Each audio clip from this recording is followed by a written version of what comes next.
Gadis itu menatap sekitarnya dengan wajah bingung. Dahinya tak berhenti mengernyit karena tidak mengenali tempat yang kini ia pijaki.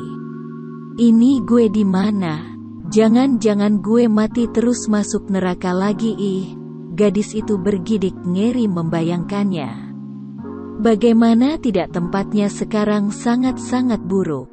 Banyak sekali tengkorak-tengkorak manusia yang terbakar tidak jauh dari tempatnya berdiri. Tengkorak-tengkorak yang seolah disusun rapi mengelilingi dirinya. Suasananya gelap, tidak ada cahaya selain dari api yang berkobar mengelilingi dirinya. Tak ada kehidupan sama sekali, suasananya benar-benar hening. Apakah ini benar-benar neraka? Jika dipikir-pikir dosa dia memang banyak.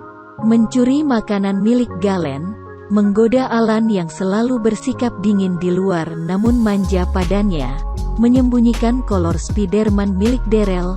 Ia juga pernah mengerjai Axel dengan memberikan bubuk micin di minuman pria itu. Astaga, ia baru sadar dosanya sebanyak itu. Apa ia benar-benar mati? Ia bahkan belum menemui Galen dan Alan. Ia juga belum menghabiskan uang septi hingga bangkrut. Masa iya dirinya mati 2 kali? Kamu belum mati, Lena? Helena menoleh. Ia mendapati seorang gadis bergaun putih yang sangat cantik dan bercahaya, sangat kontras dengan keadaan sekitar. Lalu ia menatap dirinya sendiri.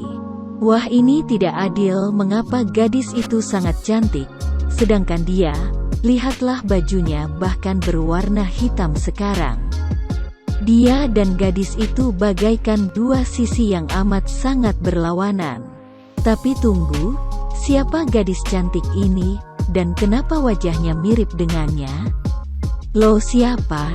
Tanyanya kebingungan melupakan kekesalannya perihal baju yang tadi. Gadis itu tersenyum, sangat teduh dan membuat gadis itu semakin cantik. Aku Helena. Helena melongo, gue juga Helena.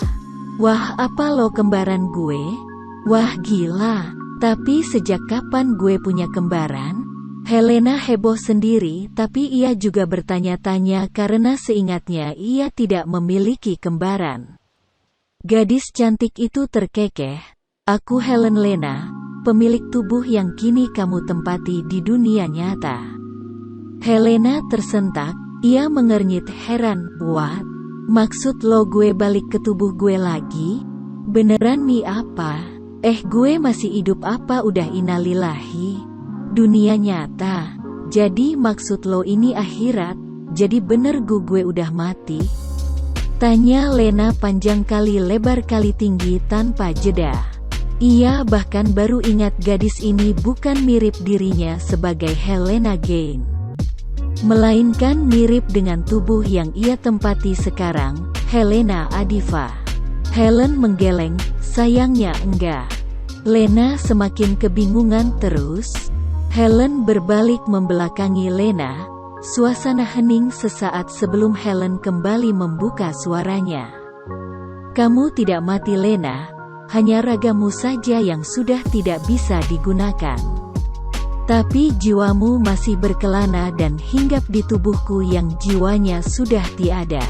Helena mengernyit, ia benar-benar tidak paham sungguh. Entah kemana kemampuannya yang selama ini. Padahal IQ-nya itu cukup tinggi meski masih di bawah Galen. Maksudnya apa sih? Helen yang tadi membelakangi Helena berbalik lalu tersenyum.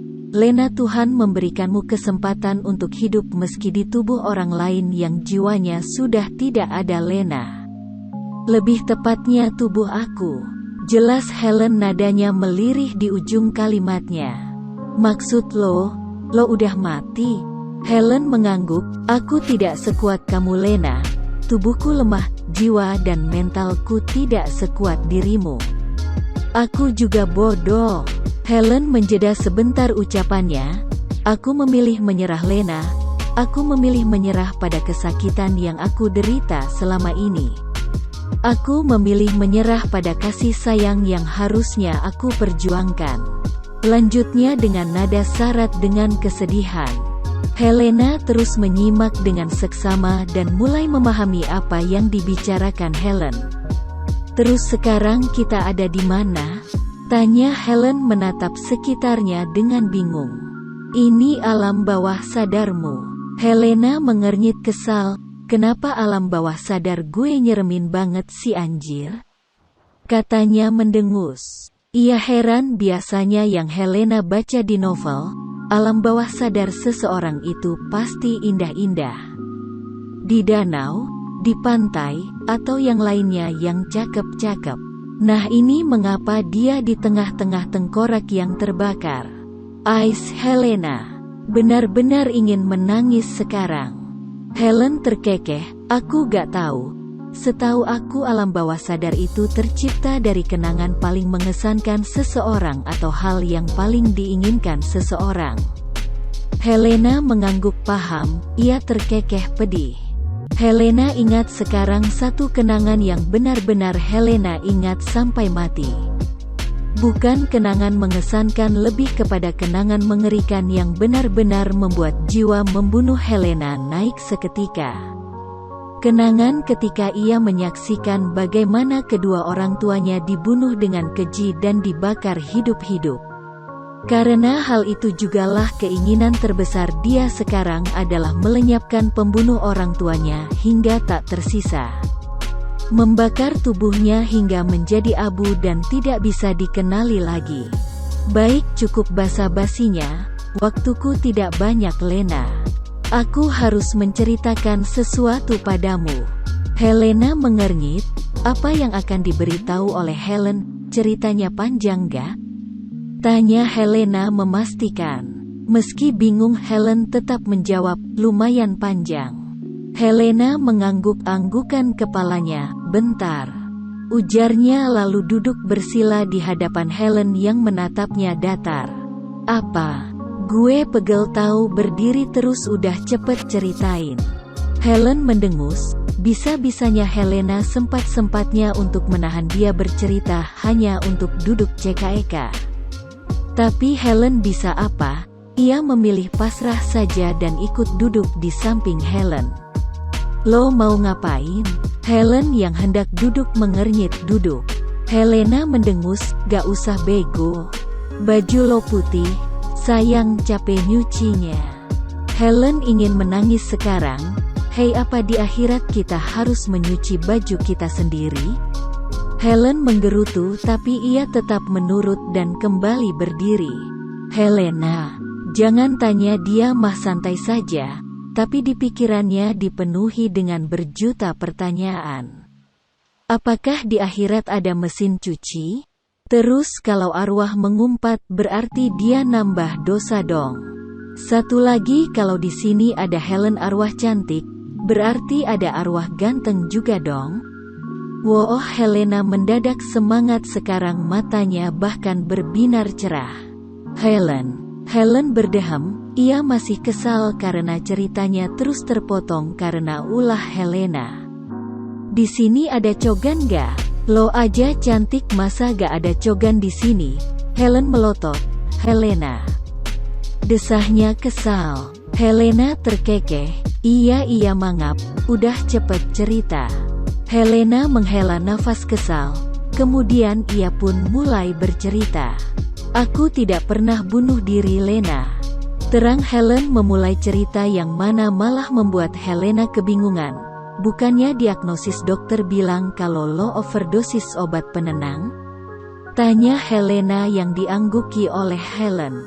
"Itu benar, aku memang mati karena itu. Tapi aku tidak pernah berniat untuk bunuh diri. Seseorang yang memaksaku untuk menelan semua obat itu, Lena." Helena diam, ia mulai serius untuk menyimak. "Mereka juga membenturkan kepalaku ke tembok dengan kencang beberapa kali, bahkan menendangku dari atas bangku hingga terlempar." Helena mengernyit. "Lo tahu siapa mereka?" Helen menggeleng. "Sayangnya aku gak tahu. Mereka menculikku setelah aku pulang kerja." Helena mendengus. "Kira-kira siapa orang itu?" Mengapa mereka menyakiti Helen sampai mati? Apa itu Gwen, atau keluarganya yang memang sangat membenci Helen? Terus kenapa lo baru kasih tahu gue sekarang? Tanya Helena yang memang tidak mendapat ingatan apapun tentang kronologi saat Helen meregang nyawa. Helen mendesah gusar, awalnya aku gak mau melibatkan kamu dalam masalah ini.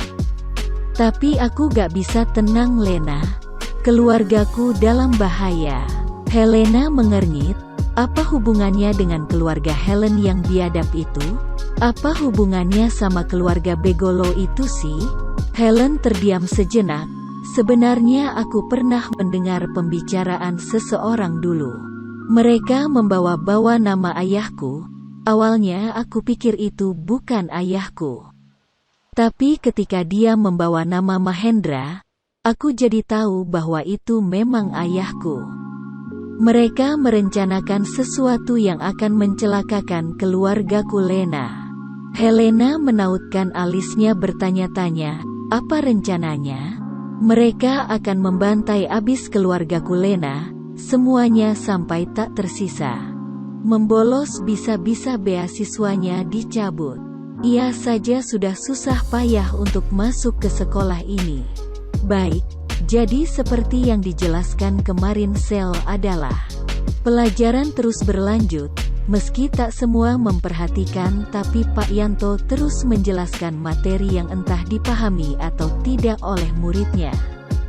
Mulut Pak Yanto terus berbicara panjang lebar.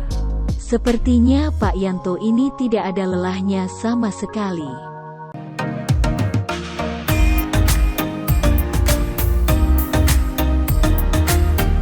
See you in the next story. Thank us for listening.